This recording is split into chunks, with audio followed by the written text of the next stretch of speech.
सकरदरा हद्दीतील गौरव खडतकर हत्याकांडातील आरोपी कुख्यात गुंड कार्तिक चौबे हा 5 वर्षानंतर कारागृहातून सुटून आला. दरम्यान पुन्हा वर्चस्व निर्माण करण्याचा त्याने प्रयत्न सुरू केला होता. हीच बाब सकरदरा परिसरातील इतर गुंडांना खटकत होती.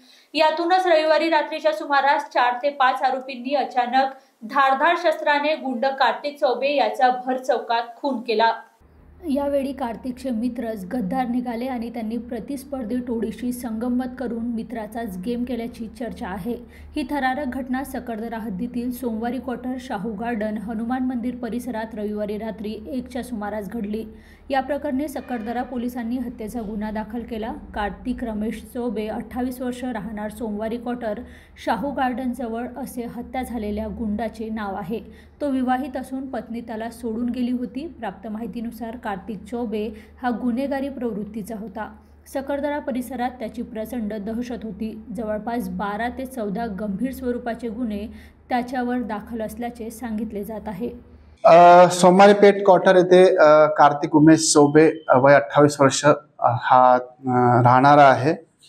तो गुन्हेगार प्रवृत्तीचा होता. मागील 3 महिन्या अगोदरच तो 302च्या गुन्ह्यातून जामिनावर बाहेर आला होता. काल रात्री 12 वाजता दरम्यान तिथेच राहणाऱ्या एका गुन्हेगारी वृत्तीच्या मित्रासोबत तो दारू प्यायला बसला होता. दारू पिल्यानंतर त्यांचा किरकोळ कारणावरून आपसी वाद झाला व त्याच्यावरून आरोपीने मृतकाच्या छातीवर 3 वार करून त्याला जीवानीशी ठार केले. सर, यांची जे पार्श्ववृत्ती काय, मृतक आहे किंवा जो आरोपी आहे यांच्यावर किती आहे आणि किती आरोपीची संख्या यात काय सांगते? यामध्ये दारू प्यायला ते 3 ते 4 मित्र बसले होते. त्याच्यामुळं 3 आरोपी असल्याची शक्यता आहे.